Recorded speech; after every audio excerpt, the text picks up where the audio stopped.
भारत माता की। मंच पर विराजमान भारतीय जनता पार्टीना सर्वे वरिष्ठ नेतागण आ चूंटणीमां विधानसभा ने लोकसभाना भारतीय जनता पार्टीना सौ उम्मीदवारों અને વિશાળ સંખ્યામાં અમને બધાને આશીર્વાદ આપવા માટે પધારેલા વાલા ભાઈઓ અને બહેનો,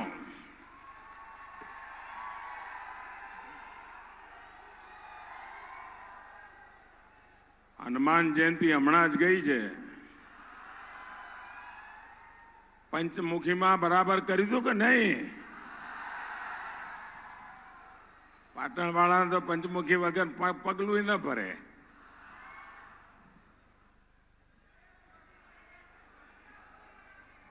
આપણી આ ધરતી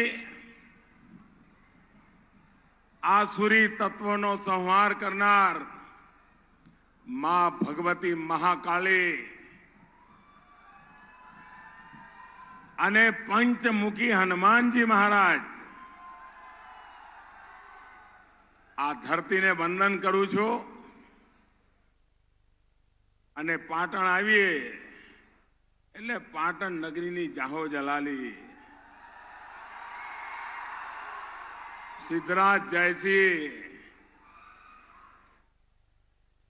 એટલે આમ પગ મૂકતા જ ગુજરાતી અસ્મિતાનું જાણે સ્વર્ણ પુષ્ટ આપણી સામે એક પછી એક ખુલવા માંડે. આ વિચાર કરો, 600 વર્ષ સુધી જે ધરતીએ ગુજરાતની રાજધાની તરીકે સમગ્ર ગુજરાતનું માર્ગદર્શન કર્યું અને દેશ અને દુનિયામાં આગવી ઓળખ ઊભી કરી, એવી આ પાટણની ધરતી. અને જૂના જમાનાના પાટણના લેખોમાં તો લખ્યું છે 84 ચોક 52 બજાર અને સોના ચાંદીની ટંકશાળ. આ પાટણની ઓળખ. અને માણ જરા નિકટનો નાતો રહ્યો છે તમારા બધા જોડે.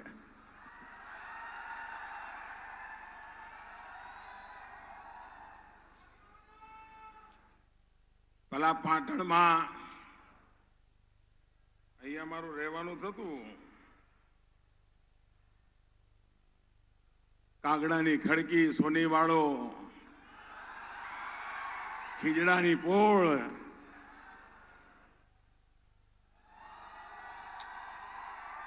બધું એવું ને એવું છે કે બદલાઈ ગયું? અને ત્યાં ઓલા ફાટિયાર દરવાજે નાગર લીમડીમાં બધા દૂધની ચકચકતી પરડી લઈને દૂધ ભરવા જતા હતા. હવે તો ડેરીઓ આવી એટલે કદાચ દૂધ ભરવા વાળું થતું નહીં હોય, પણ લોકો દૂધ ખરીદવા ત્યાં આવતા, લાઈન લગાવતા. અને હાજે ચતુર્ભુજ બાગમાં સોડા પીવાની. પછી એ ચાલે છે કે બધું બંધ થઈ ગયું? હવે તો પાટણ બદલાઈ ગયું છે, કારણ મને વર્ષો થઈ ગયા એટલે. અને મારા બરાબર જો નાનો હતો મિલન ટોકી છે, એની સામે એક નટવરલાલ સુથારની ફોટોગ્રાફીની દુકાન હતી.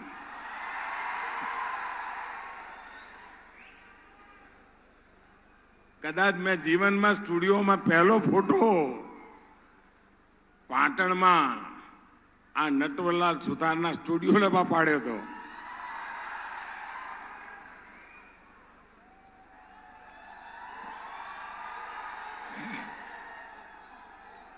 ભાઈઓ બહેનો, ગુજરાતનો કોઈ ખૂણો એવો નહીં હોય કે જેની મારા મન મંદિરમાં અસર ન હોય, છાપ ન હોય અને પ્રેરક ઘટનાઓ ન હોય. અને એમાં આ ધરતીમાં હું જન્મ્યો, ઉત્તર ગુજરાતે મોટો કર્યો. મને બરાબર યાદ છે, વીર માયાની વાત કરીએ, વીર માયાની ટેકરીની ચર્ચા થતી હતી, કોઈ પૂછનારું નહોતું. વિજયકુમાર ત્રિવેદી સહિત અનેક મોટા મોટા દિગ્ગજો અહીંયાથી પેદા થયા. પણ જ્યારે ધરતીથી જોડાયેલ અહીંનું સંતાન એ જ્યારે મુખ્યમંત્રી બન્યો તો વીર માયા ટેકરીનું મહાત્મય શું છે અને વીર માયાનું કેટલું મોટું બલિદાન હતું એને જીવતું કરવાનું કામ કર્યું. આ રાણીની વાવ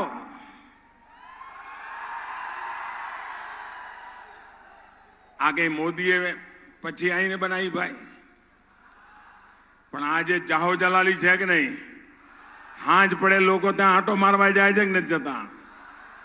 અને વર્લ્ડ હેરિટેજમાં એને સ્થાન મળ્યું. અને હવે તો આખું હિન્દુસ્તાન નોટો ઉપર એક બાજુ ગાંધીજી ગુજરાતના તો બીજી બાજુ રાણકી વાવ.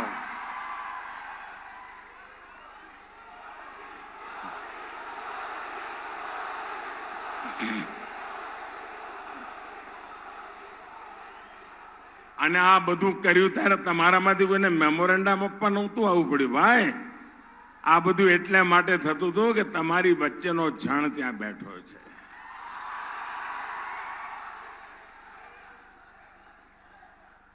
ઉત્તર ગુજરાતના સંતાન તરીકે આપનો મારી પર જેટલો હક છે મારો પણ ખરો કે નહીં? એવું ના ચાલે, ધીમું ધીમું બોલો, એ ના ચાલે.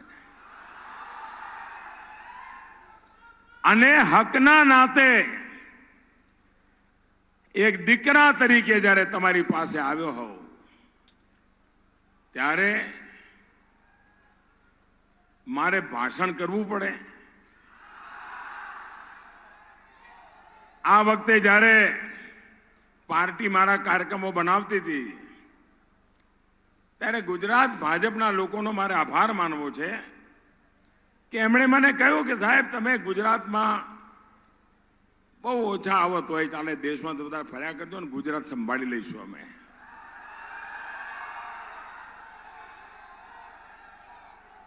અને ખરેખર એમની લાગણી હતી કે હું ગુજરાત માટે સમય ન આપું તો ચાલે, પણ મારા મનમાં હતું કે મારે મારા લોકોના દર્શન તો કરવા જોઈએ.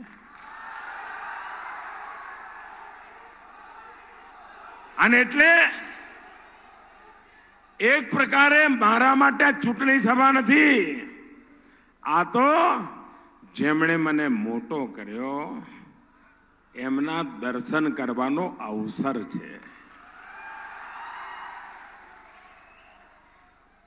અને સામાન્ય રીતે કોઈ પણ સારો પ્રસંગ હોય તો આપણે આપણા વડીલોને પગે લાગીને એમના આશીર્વાદ લેતા હોઈએ છીએ. જન્મદિવસ હોય, કોઈ શુભ કામ કરતા હોઈએ, એમ મારે માટે પણ વડીલ કહો તોય તમે, મારા ગુરુજન કહો તોય તમે, મારા સાથી ગોઠિયા કહો તોય તમે. અને એટલે આશીર્વાદ તમારી પાસે લેવાનું મન સ્વાભાવિક થાય. અને એ અર્થમાં આજે હું આપની પાસે આશીર્વાદ લેવા આવ્યો છું કે આપ સમગ્ર ગુજરાત એવા આશીર્વાદ આપે કે દેશને ક્યારે ટોણો મારવાનો મોકો ના રહેવો જોઈએ ભાઈ.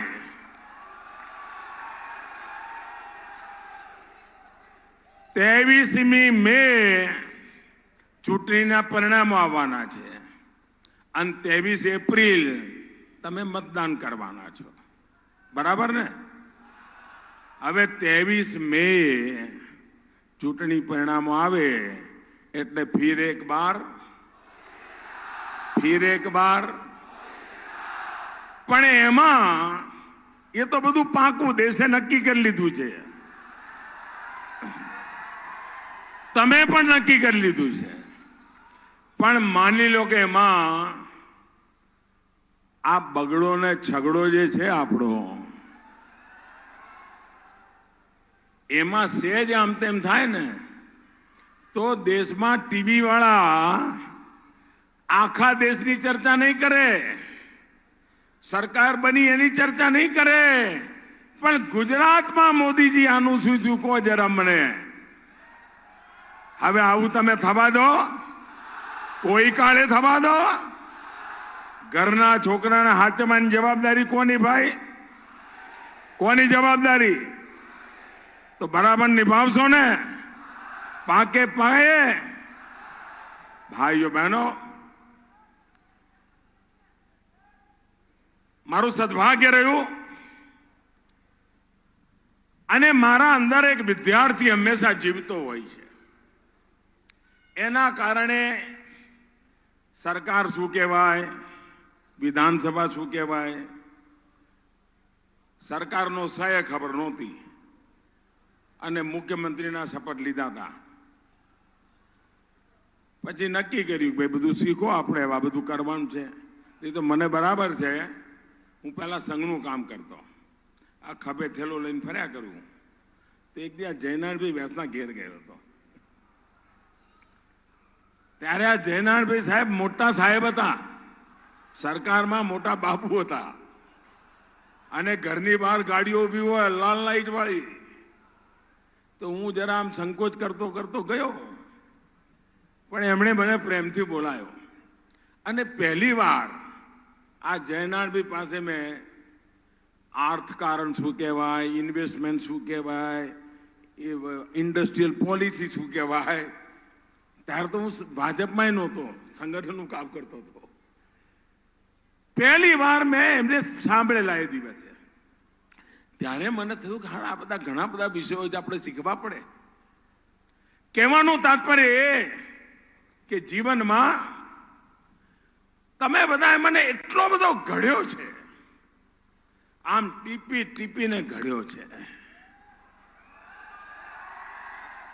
અને દરેક વખતે ટકોરો મારી મારીને આગળ કર્યો છે. ભાઈઓ બહેનો, મને અંતે સંતોષ છે કે તમે જે કસોટીમાંથી મને કસીને કાઢ્યો છે એમાંથી હજુ ઊણો નથી ઉતર્યો. તમને સંતોષ છે? તમારા આશીર્વાદ છે? તમે પ્રસન્ન છો? ભાઈ, બાકી દુનિયા ઘણીવાર આપણા સેનાને એક મોટા વડા હતા, જનરલ કરિયપ્પા. જનરલ કરિયપ્પાની એક બહુ સરસ મજેદાર ઘટના છે. આજે ચૂંટણી બુટણીની વાત ના કરું તો ચાલે ને? આ ઘરમાં આવ્યો છો તમે તો બધા જીતાડવાના છો ને?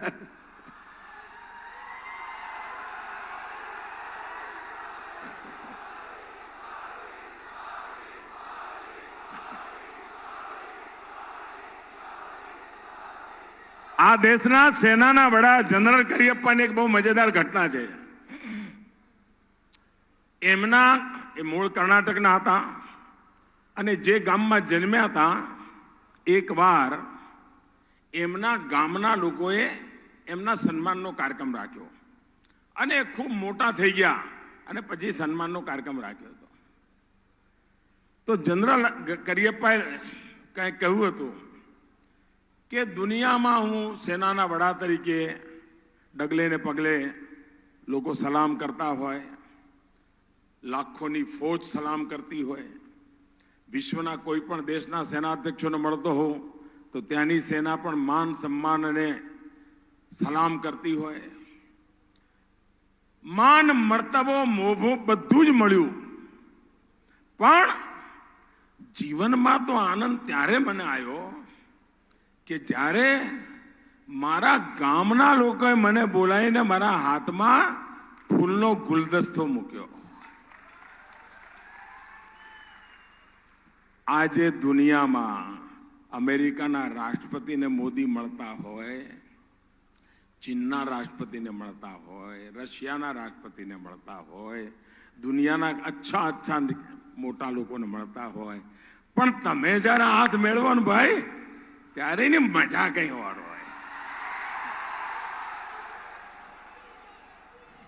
એની ખુમારી કઈ વાર હોય. અને એટલે તમારા વચ્ચે આવું ત્યારે મને એક નવી ઉર્જા મળે, નવી તાકાત મળે. અને આ માન સન્માન દેશ માટે કંઈ ને કંઈ કરવાની નિરંતર પ્રેરણા આપતું રહે. ભાઈઓ બહેનો, આજે દેશ 5 વર્ષના ટૂંકા ગાળામાં સમગ્ર દેશ આપણે જે કંઈ કરી શક્યા એના મૂળમાં લાંબો સમય મુખ્યમંત્રી તરીકે જે કામ કરવાનો મોકો મળ્યો,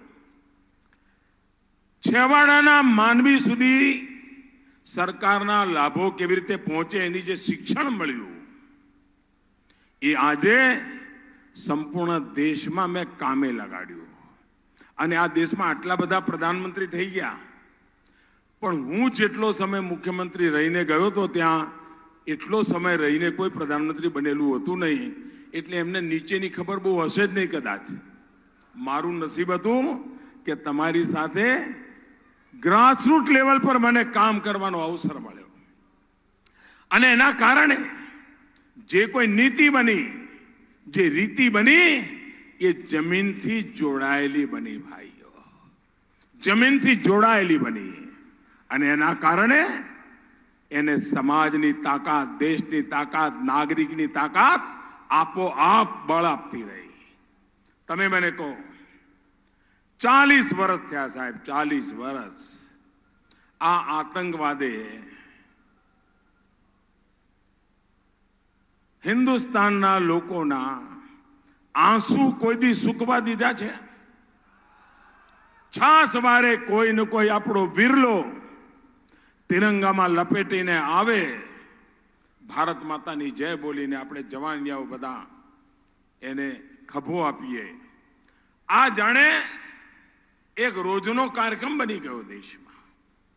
કોઈ કલ્પના કરી શકે કે મંદિરોની બહાર પોલીસ મૂકવી પડે?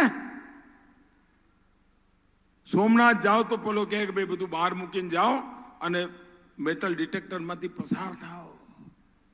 આ દેશની 40 વર્ષમાં આવી દુર્દશા કોણે કરી?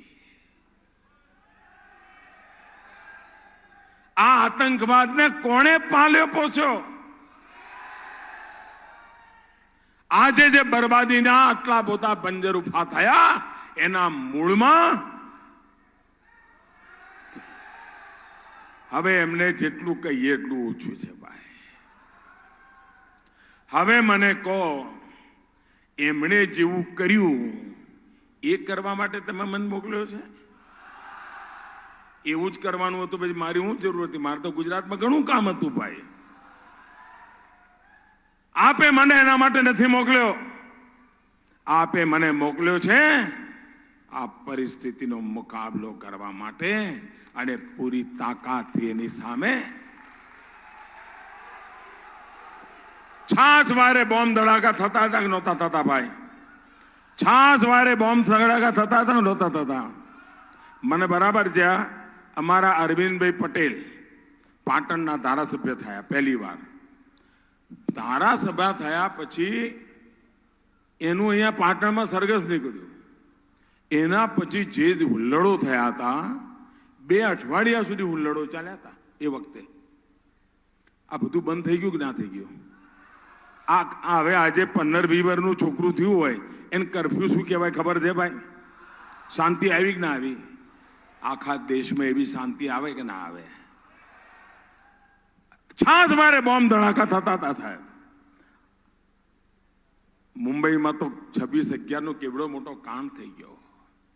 પરંતુ સરકાર મૌન પાળે, શ્રદ્ધાંજલિ આપે અને દોડા દાડામાં લોકો ભૂલી જાય. આપણે નક્કી જ કર્યું સાહેબ,